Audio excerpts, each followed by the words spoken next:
Hello everyone, welcome back to Real Reds Talk. Manchester United have finally signed Manuel Ugarte. Here we go, everything done and dusted this morning. David Ornstein and Fabrizio Romano reporting it. Ugarte is a United player, pending a medical, of course. A little bit late to the party, but we want to get everything in full check and we want to get the full details, as well as Hannibal's move to Burnley, which has pretty much been completed. We'll discuss the details of that. And then I want to talk about the window in full as well.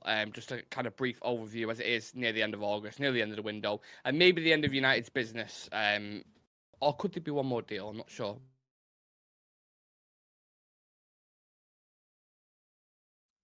I think we've lost Nick. Do you hear me?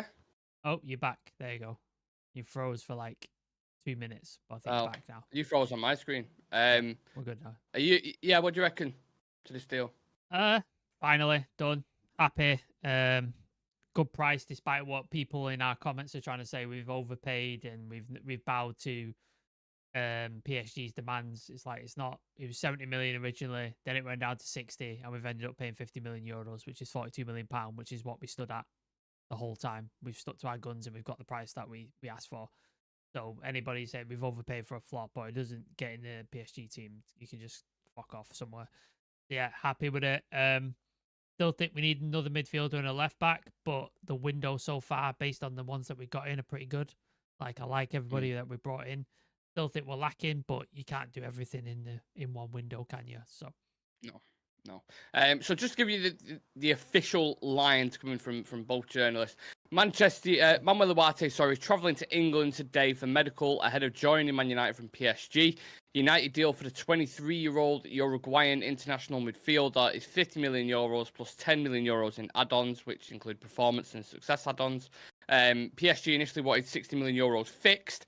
But obviously they've negotiated and dropped the price slightly. So in pounds, basically, it's 42.3 million pounds plus a further 8.4 million in add-ons. PSG will receive 10% of any fee if United sell Ugarte in the future. United only wanted Ugarte for midfield, and they view Ugarte as one of the best midfielders in best young midfielders, in Europe currently. So yeah, me personally, Sam, I'm just happy there's no more speculation, no more ifs, buts, coconuts, all that kind of shit.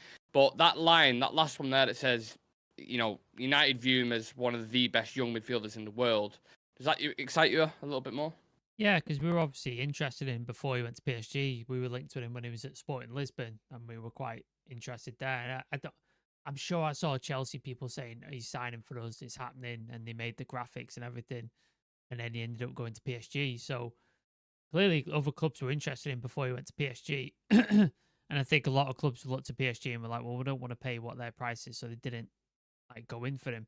United have stuck to their guns, paid the price we wanted to pay. It took a while, but it's got over the line. We haven't overpaid, so I'm happy with that. And I think as well, he's young enough. He's 24. He's in a position that we desperately, desperately needed in a DM, in a number 6. He adds a lot of qualities that we're missing from this team as well. So, yeah, extremely happy with everything. I don't think there's any issue I have with it. He's not injury prone. So, I think he ticks every single box that I wanted from a midfielder.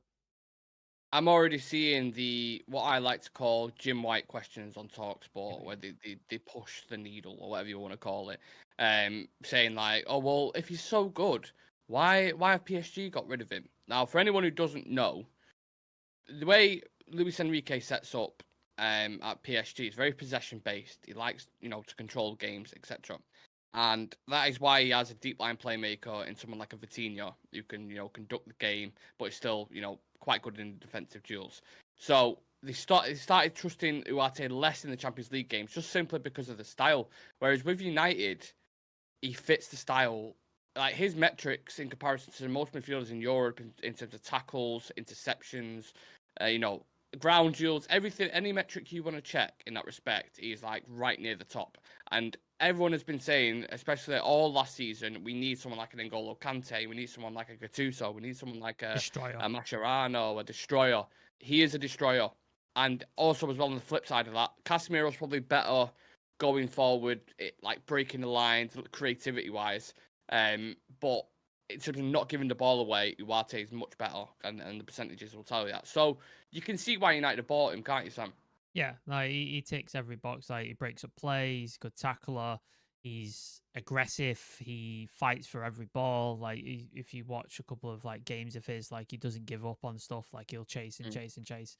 Which is what you want. You want somebody to harass in that midfield, break up play, and then get the ball out to a Kobe Manu, to a Bruno, to a Casemiro, whoever he's playing with, who's capable of creating or capable of scoring something or capable of pushing on.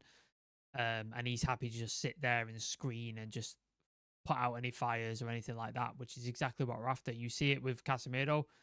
He's just not up to it. Don't have the energy, don't have the legs, rushes into tackles, makes stupid decisions, and it costs us. Kobe Manu's not that type of player. Bruno's not that type of player. This is exactly the type of player you're after. A pure number 6. Like this is exactly what you want. And it's not having to fit somebody in because of injuries or fit somebody in because we don't have the right personnel or the right profile. So yeah, it's exactly what you wanted. And I think I've just seen a video from Sky Sports, and they've basically gone, "Oh, look how much Manchester United have paid," and they've put the prices up, but they've put all the add-ons on top of it, so the money looks way more. And it's just like, I know what you're fucking doing, man. I know what you're doing. Yeah. Well, they're all going to do that, but look, any opposition team can slander us as much as they want. But if you look at the window that we've had one of the best windows this summer out of the majority teams, if not the best window. I would probably argue. But we'll dive into that a little bit more. I want to stick on Ugarte. I think what you're going to see from him is in big games is where you'll see his importance.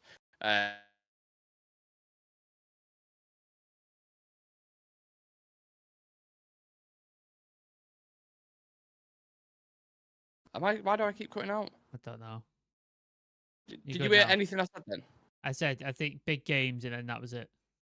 Yeah, I'll try go again. I don't know what. I'll look into it in a second. But yeah, big games is where you're going to see the difference in it, Sam. I think when you come up against a Man City, when they've got a Rodri and De Bruyne and the conducting, and it's he's struggling to get the ball back. Ugarte is that relentless kind of guy, and I think you missed that a little bit in Fred. But Fred lacks, I'd say, as much quality defensively and consistency with Fred. So then you get that back, and sometimes you might see him alongside Casemiro, Sam. If you're playing Bayern Munich away in the Champions League, let's say, I could see him there easily. No, I've said like Casemiro is offensively, he's still got it. He can get on the end of stuff. He's got a shot on him. He's very good at like progressive passing. He's got something going forward. I just think defensively he lacks, or his legs are not up to it, and he rushes into decisions. So I could quite happily see him next to Casemiro, next to Kobe Manu, next to Mount, like that. I think you could see that. I think he's that. The fact that he's a pure number 6, you could put him next to a number of different midfielders we've got, and it still works. You don't have to go, if it's not Casemiro, we're kind of fucked. Like, you've got a guy there where you can play with multiple different midfielders, and you could set up differently depending on the opposition, depending on the point in the game, bring somebody on, take somebody off. Like, you've got options there, which is what we've been lacking in the midfield for so long. Normally, it's just, we need to bring a midfielder on. Scott McTominay, Ericsson, doesn't really change the game. Sometimes McTominay did, but obviously he's heading out the door to Napoli. Like it was difficult. Now you've got a multitude of options with that one signing in the 6. You've got a load of different options, which I love. Yeah, versatility and fluidity has always been the main theme for United going into the season. Right, how are we all feeling then? Random guy straight in with a super chat. Finally, for fuck's sake. Yeah, I think you express how everyone's feeling in the chat. I actually didn't see the news. I don't know how, but I missed the news this morning. It took me about, I think I was doing something, an hour to see it, but I was like, oh my God, yeah. Because I thought it'd get announced on Friday, but it's a case of, they said the deal was done on Friday pretty much, but then they're signing out some, kind of minor details. So yeah, if you are buzzing about this signing,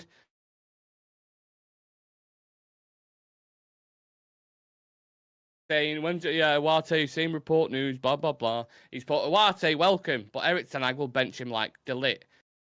I don't get these. I don't get those kind of comments. I really don't. I don't understand United fans who are just negative about everything. I don't think it's United fans, to be honest. Just people are negative about everything. Like everything United do. Oh yeah, it's the same old shit. Well, it's not though, is it? Because we're not paid over the odds for him. We've stuck to a price, and we've got him for that price. Every single position, maybe bar a left back, we've addressed. We needed a striker, we've got it. We needed centre backs, we got 2.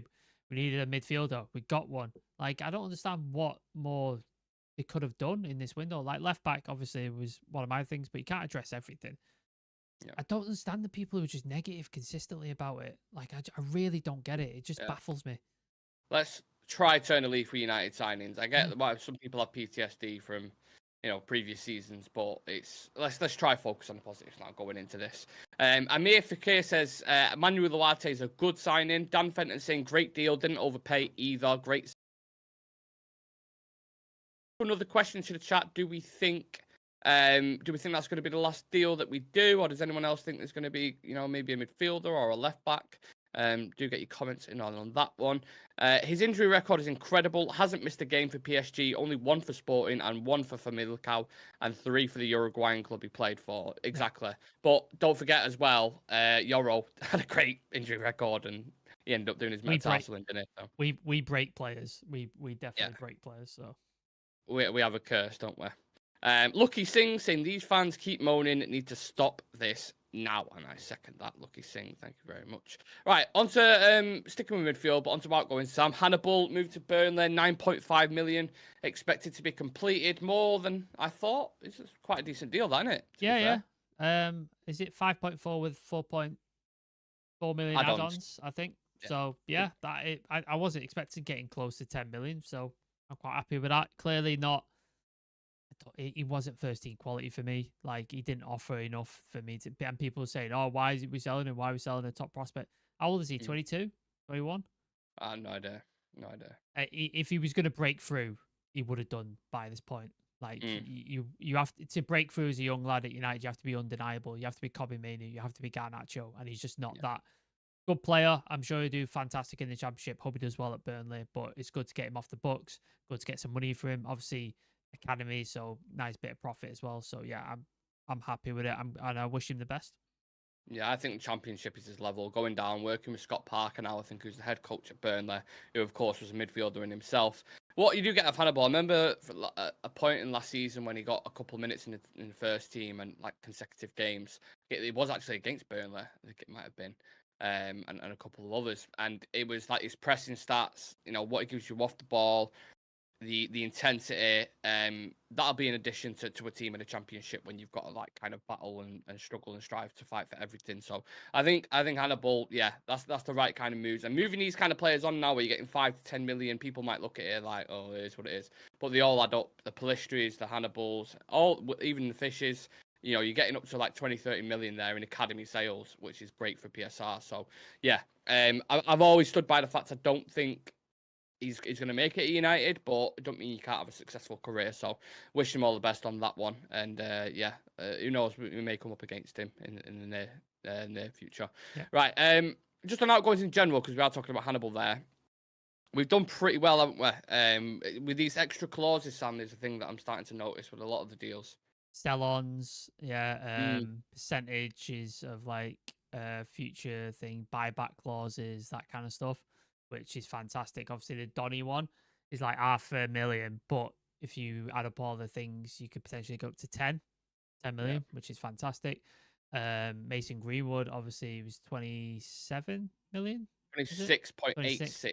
And then you've got 40% sell-on clause plus additional add-ons if you hit certain things, which is fantastic. Same with Palistri. I think a 40% sell-on clause and then additionals. I know he only went for like 6 million, but you get the picture. Same with Hannibal, etc. So this is something we didn't do under like Woodward and Arnold and stuff like that. Like we either lost them for free or we sold them for such a pittance that it was just kind of useless at that point. But now we're set. Yeah, we might be selling it for a low fee, but the add-ons, the sell-on clauses, stuff like that in the future, if they do well, and people go, oh, they'll go to another club and smash it. Well, if he does now, then we benefit from it because he'll hit certain criteria. We'll get money for him, and then they'll be able to sell him for a big fee, which we'll get a massive portion of. So it's win-win, really. Like if you can't get rid of players because the wages are so high, I think it's really smart selling them for a lesser fee, but sticking all these clauses on to get the player out the door and then to sort of reap the rewards later on. So yeah, I'm all about it. I think it's really, really good from like the new sort of board and the new sort of structure we have.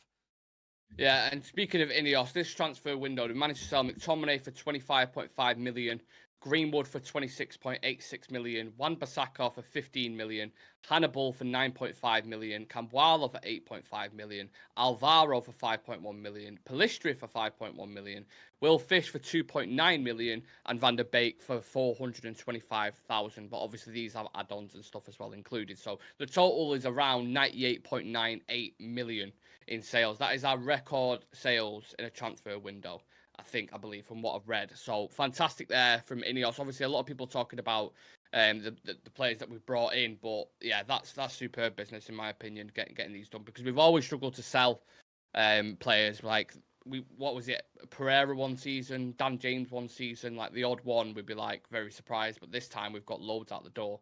As well as bringing in Yoro for 42 plus 10 in add-ons, Xerxes for 36 million, De Ligt for 38 plus 4, Mejbri for 12 plus 4, and Ugarte for 42 plus 8, which is that total spend, total thing, sorry, is 199 million, I think. Is that right? Yeah, 50 or 36. No, I don't know if that's right or not. I had it all added up then as well. 1 second. Euro 50, Xerxes 36, 86, De Ligt 42. Yeah, around 100. Well, no, that's not right. I'll work that out in a moment. But the net spend roughly works out around £100 million, I think. Yeah. And then they brought in the youngsters like Chido Martin as well. Sam, you've got Samuel Lusele, he was a winger, I think, from Crystal Palace, and then Sekou Kone, the Mali midfielder, with obviously a huge reputation. So they've managed to re-age a good chunk of the squad. They've brought in talented youngsters wanted by top clubs around Europe, and had the best window in terms of sales in the history of the club. That's an all right summer for INEOS, isn't it? Yeah, and you've also not overpaid for anybody. Yeah. Like, on top of that, like that was the two worst things we had during our tenure previously. Was we overpaid for players, massive wages, and we couldn't sell. And we've addressed both of those problems. Not overpaid for anybody, not paid any massive wages. If anything, players have took wage cuts to come to us, and then we've sold players. Maybe not for the fees that we'd want, but we've sold players who got them out the door, got them off the books, and like we said, add the sell-on clauses. So I think we've addressed every issue that we were complaining about previously. Yeah. Let me just go to the comments because my brain's frazzled now. That working out things proper threw me off. Right, Charlie Malman. Sorry, I'll go a little bit more up because there's quite a few more comments. Mustafa Hussein, he said, did Ugarte complete his medical today? No, he's not done yet. I think he's flying to Manchester. He may already be in Manchester, but the medical isn't done just yet. But should be done later on. Charlie Malman said, I think we are done in the transfer window. 10 players in, 5 for the first team. 2 extreme wonder kids in the under-18s or the under-21s. Exciting. Will be exciting to follow Kone and Martin. Stephanie Griffith saying, ironic Hannibal replacing Sanderberg. Yeah, that's a good point. I would like one more signing, but if we don't, I'll be happy with what we have. 5 top signings, let the youth come through again, like Collier and Amas. Big up Nam, sup big boys. That's from Elite Baller. I hope you're very well, mate. Thank you for joining us. Lovely to see some of these in the chat as well. Appreciate you guys. There we go, right in disorder on full display from my last post. Afternoon, Nick, Sam, and everyone. Up a ladder, cutting hedges, but listening in. That's from my damned United. Nice. Always a busy bee. 9.5 out of 10 window for me if Sancho goes permanently. What are you giving it, Sam? At the minute, I'd say 7.5, just because I think we need a left back. I think we get a left back, you're in a 9 out of 10. I think. Yeah. I think it's impossible. I think it's near impossible to get a 10 out of 10 window because there's still some players there that I'd get rid of to make it my personal 10 out of 10. But yeah, if you get a left back, I'd say like you're close to 8.5, 9 out of 10 there. Yeah, to make it a 10, you'd have to, like, if you got rid of Casemiro and brought in Zubamende, and then you got rid of Sancho, Maguire, Rashford, Maguire. There has to be a lot to happen to get a 10 out of 10. Yeah, what are we rating it in the chat, people? Get your ratings in out of 10 for the transfer window this summer under our new regime, INEOS. Charlie saying De Ligt transfers over 3 years, Xerxes over 3 years also, so we're only spending 1/3 of their fees this year. We've spent around 150 million. Yeah, PSR I think we'll be absolutely fine. We'll be okay. Especially with play like Scott and Greenwood going will help that tremendously, plus all the academy sales. Did you hear about Amrabat 15 million fee? I did not. Have you seen that, Sam? I've not seen anything. Who's reported that? I'm not sure. That's just random guy said, did you hear about Amrabat 15 million fee? Well, they wanted 20, didn't they, initially? I think that was like with the loan that we did. And INEOS like, no, we're not paying that. And there's reports that he was going to negotiate it down, but then there's also reports that INEOS don't like the player. So I don't know. It's very, very quiet on that. I don't even know if Amrabat's back with Fiorentina or not yet. No, I have no idea. I've not seen So anything. So yeah, maybe just keep an eye on that towards the end of the window. Fiku Ronald, always on Man United. Any good news? I don't get that, but thank you. Sancho's not going to Juventus. They just got a right winger. Bayern or Chelsea, his options. I just don't want Sterling the other way. No. Just give us money. No. Really don't want Sterling the other way. The only thing is, I wish we would have got Ugarte in early. I know, that's always the case, but negotiations, as we know, Sam, especially like PSG when they was demanding that they wanted a certain amount, you have to haggle, and you've seen it's paid off slightly. Yeah, like if you got two choices. If you want a player early, either the other club has to play ball and you come to negotiation quickly, or if the other club's not playing ball, you either meet their fee and overpay, or you wait it out.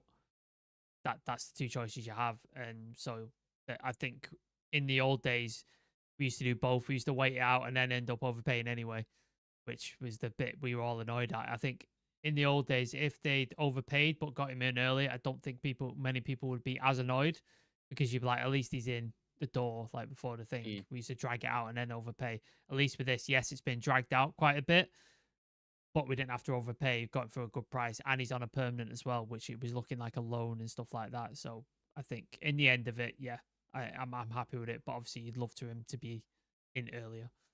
Yeah. Just someone mentioned Sancho before. There has been an update coming in from Fabrizio Romano saying talks are ongoing between United and Juventus for Jadon Sancho, who is open to the move. Juventus want to offer a loan with a buy option, while United want an obligation to buy included. I said this when that thing got announced about Sancho to Juve. I was like, there is no way Juventus are going to pay a fee for him. They're going to push a loan, and they're going to wait until the last day, and they're going to say, you either keep him there and he kicks up a fuss, or we will pay his wages and take him on loan. And I think that's exactly what United are going to do, Sam. I don't see anybody paying the necessary money for him. Or if they are going to pay the money for him, they're going to have to get him to get a wage cut, and he's not going to take a wage cut. So yeah, it's a very, very difficult deal to do, like extremely. And it's our own making. It's our own fault. We paid him those wages, our own issue. So yeah, it's tricky, man. It's tricky. I would love to see him go on a permanent, but I just don't see it. I just really don't. Yeah, that's something that hasn't been mentioned with our signings as well. The wages that they're on, I don't think any of them are above 200,000, which people might say, oh well, blah blah blah. But it's usually, look at our recent ones. Anthony's on 200k. Mason Mount is on 250 or 275k. Like a lot of signings we've brought in. Got a new deal on 325. Yeah. Sancho's on 350. What was Varane on 325 when we signed him? Casemiro's on 350. Like it's too much money, man. Destroys your wage bill when they do that. Random guy, I love you, brother. Gifted another Real Reds Talk membership. Stretford Gamer has been gifted that. We are going to get a video. I was supposed to get one out over the weekend, so apologies for that, but I promise you we will get one members video out for you guys. So if you want to become a member, click the join button next to the notification bell and become a part of the Real Reds Talk community, or call yourself a Real Red Ultra, if you will. So yeah, welcome to the community, Stretford Gamers. Random guy has said there.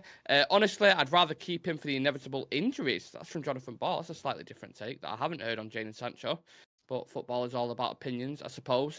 So two questions then, Sam. Do you think Sancho goes, and do you think we bring anyone else in? And if we do, what position, if there is a surprise? I think Sancho could potentially go. I don't think he goes on a permanent. I think, like you said, it's a loan. I think he ends up on loan somewhere. So that'll be interesting to see where that is. I think there's still one more deal. I still think there's a deal that might happen. I'm leaning towards midfield. I couldn't give you a name, but I'm leaning towards midfield. I think another midfielder might come in with Scott Mctominay going, because we were already down a midfielder before he went. So with him going, I think maybe we need another one in, whether that's Amrabat, Rabiot, whoever, like pick a name out of the hat. I'd love to say a left back, but there's a really big dearth of quality left backs in a minute that are available that you can get for a decent price. I think the only one I'd like to look at would be Gutierrez from Brugge, but I think he's going to cost 40-50 million. I just don't think he's available for the price that we want. So as much as I'd love a left back, I just don't see it. So yeah, if there's one coming, I could see one, maybe a midfielder. Yeah, it's difficult, isn't it? I think the market for left backs in general is pretty shocking. There's not many out there, especially for the prices that we're looking at. So left back, I can't see. I mean, No. maybe a midfielder, and that's like I don't think we will bring anyone else in. I think that'll be our business done.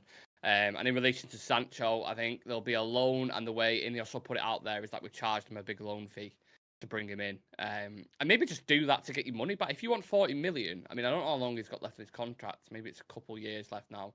But you've already loaned him to Dortmund, and they paid 6 to 10 mil, I think it was. Or it might have been a little bit less because it was a 6-month one. But then if you give him to Juventus, you're going to get around 6 to 10 mil. Just keep doing that until you get your 40 mil. Yeah. And then he can go on a free, and then his wages are off the bill. Get him to pay his wages as well on top of it. Nice, like helps us out. That's what I think is going to happen with Sancho. I think he goes out on loan. David Harrington saying, "Afternoon, guys. If Sancho leaves, we should bring in a goal scorer. We are horrendous in that department. Relying on Rasmus and Xerxes is a risk when they're both still raw." Yeah, but was Sancho going to score any goals? Let's be honest. Yes. Yeah, it's a good point. But I do agree with that slightly. Like, I thought going into the season we'd score a lot of goals but concede a lot.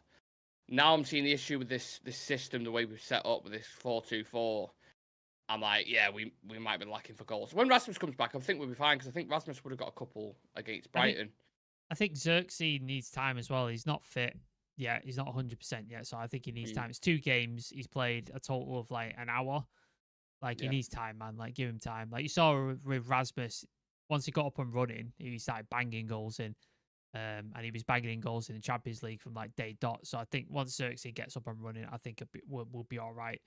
It's Rashford and Garnacho and people like that is where if they don't start finishing chances, like the gilt-edged chances that they had, that's when it becomes an issue. Yeah. If we can get rid of Sancho, it'll be great. I would get Amrabat as backup. Mount not worth 250k a week. No way. Elite Baller claiming it's cured my hay fever. Robinson and Wharton would really strengthen our team, but can't see us going for them. Never say never. Not in this window. I think those kind of signings will be next window. And in terms of Wharton, 100 million. Difficult. 100 million, isn't it? Like, that's going to be. It wouldn't surprise me City or Arsenal if someone went in for him. So that's going to be tough. But Robinson, I like him. I'm a big fan. Yeah, I like Robinson. Very good player. What is Bruno's salary, by the way? I don't think it's officially been announced, but it's going to be somewhere between 300 and 350 because he was on. They just said the bracket. They said within the range of the biggest earners, didn't they? They didn't release an actual fee. Yeah, but yeah, anywhere with what Casemiro, Rashford, Sancho, all these guys are on, it'll be close to that. And how can you not? Because you've put yourself in that situation. He's earned it. He's earned it, hasn't he? Yeah. And he's earned it. I think he actually is the only one that warrants it really close to that. Like Sancho didn't warrant it, Casemiro didn't warrant it, Varane didn't warrant it, and then Rashford definitely didn't warrant it after one good season. Doesn't warrant that thing. Whereas Bruno's been consistent season after season. I think probably warrants it. Yeah, but that we've kind of come full circle there, talking about Casemiro because the midfield situation with Liverpool, that's going to happen on the weekend. Will Ugarte get minutes? Will he be on the bench? Will he even start? God knows, you have no idea. But I can't wait to see him. I think if we need a bit of legs, he's obviously fit, he's ready to go, and you need to bring him on for 20 minutes just to disrupt some play at Old Trafford as well. And what a time to make your debut, Sam. Yeah, absolutely. Like, that's baptism of fire, that, isn't it? He chucked in against Liverpool at Old Trafford. That's a baptism. If he starts that game and he plays well, like, that's a best omen you can have, isn't it? Really, just see like if he plays well in the game against that, then it's like cool. You can handle anything in the Premier League. Then I think you're good to go. Can we touch on the fact that Mctominay is travelling today to Napoli? Yeah, he's travelling to Napoli today to hopefully complete a deal, 25 million. But I don't know if there's been any add-ons. I think it's just a straight 25 million fee. On Steam reported it this morning. What do you think? There's a sell-on clause, isn't there? Is there a sell-on? Or like a percentage or something, yeah. Okay. If they move something like that, I'm sure there was like a minor kind of detail in there. But yeah, I think McTominay. I mean, we've breezed past it before, but now it's obviously official and confirmed. I think he'll do well there. To be honest, I think he'll love it in Italy, playing in the Diego Maradona Armondio Stadium, I think it is. Okay. Very, fans are absolutely nuts. They'll go bonkers for him. Conte, the manager there. Obviously, Napoli have asked Conte, basically, we're in the shit. We just had the worst title defense ever and finished like 9th or 10th. We need to get back into Europe. And we trust you to do that. He's one who works very quickly and he doesn't usually stay about for longer than 2-3 years. So, yeah, I'm sure McTominay go there 2-3 years under Conte, get back into the Champions League, become a bit of a cult hero over there in an ideal world. And, yeah, like I said before, you look at the record of previous players who've gone from Man United to Italy, they've done well. So I wish him all the best. Yeah, it'd be good to see what he does over in Italy. I'll keep an eye on him for sure when he goes out there, see what happens. But yeah, he's supposed to fly today, complete terms, and possibly do a medical. So hopefully that gets completed soon. And yeah, United's midfield is going to look very, very different this weekend, very possibly. different. Very different. So that'll be interesting to see. Right, we'll finish on some questions then, because Steph's popped one in. So last 5 minutes, guys. Any questions, topics that we've not covered whatsoever, or interesting points that you want to make, and we'll discuss it. Then put them in. Steph's saying, question, lads. Who's best equipped to mark Salah on Sunday? I'd say Diego Dalot straight off the bat. Yeah, I'd imagine so. He's probably going to play in the left, isn't he? Dalot, yeah. So I'd imagine it'd be... Did well against Saka last year. Had a really good game against him. Yeah. So yeah, I'd say Dalot. I'd agree with that. But Mejbri can hold his own. Don't get me wrong. He's he's been all right. He's looked good. Knowing Ten Hag Ugarte won't start a game for us until after the international break. That's quite a while though. We've still got. I mean, when is the international break? September? Next week. Mid-September. Next week. So it's the end of it's the end of August this weekend. So next week. So we play Liverpool, and then is it Palace after Liverpool or Southampton? No, Southampton away. Yeah, and then that's the international break. Yeah, and then it's the international break, and then Højlund and Shaw come back, which is Shaw come back potentially. Yeah, potentially. Right. Grayall says, afternoon everyone. Today is a good day. Well, welcome Grayall. If you are new to the channel, please do subscribe. If you're in a good mood. Mason Greenwood, current top scorer of League One. Yeah, I've seen that. 3 goals for Marseille. But we've got a sell-on fee, so if he does do well, and Marseille sell him, we'll get a good chunk of money there. So another smart decision by INEOS in that sense, but just glad we sold him. I think McTominay will be a starter for Napoli with one of their midfielders going on a free to Inter and another midfielder going on loan to Ipswich. Nick and Sam, how are you lads? Hope you're well. Yeah, we've had better days, mate, but thank you for asking. We appreciate the people checking in. Just meh. That's what we'll give it. But we're happy to be discussing this and happy United signed Ugarte. Yeah. That's the main thing. 26 likes on there. Thank you very much, everyone, for that.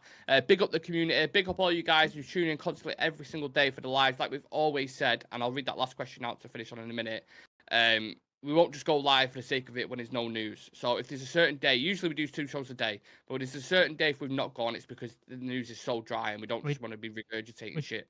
We don't want to just give you boring content either to watch. Like it's not fun for us. Like we don't enjoy it. You guys are not going to enjoy it, talking about the same shit. So yeah. We want to bring you something interesting when there's some news or we've got a good idea of something that might be fun, that kind of stuff. We don't want to just churn out grey ass content. Like it's just not fun.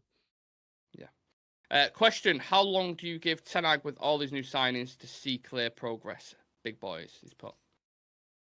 I would hope before Christmas you'd see some clear signs of like some shoots of green and some progress, because if there isn't, I think he might go if you don't. And I think Ruud van Nistelrooy becomes your new manager. Yeah, potentially. What number do you think Ugarte will wear? He wore 4 at PSG. Yeah, who's 4 Is 4 now? still available? De Ligt? Did he not take 4? De Ligt 4? Yeah. I don't know then. Not sure. Who's number 6? It Leacher? Yes. Maguire's 5. Leacher's 6. Lindelof's like 2, I think. Mount 7. Mount 7. Bruno's Bruno 8. Rasmus 9. Rashford 10. Rashford 10. Xerxes 11. Yeah, Xerxes 11. 12? So you're probably looking at 12. Yeah. Maybe. What's McTominay's number? 39, isn't it? 39, yeah. So I don't know. I'm not sure. Poppy's 36 as well. So yeah. Who knows? It's just guessing at this point with his number.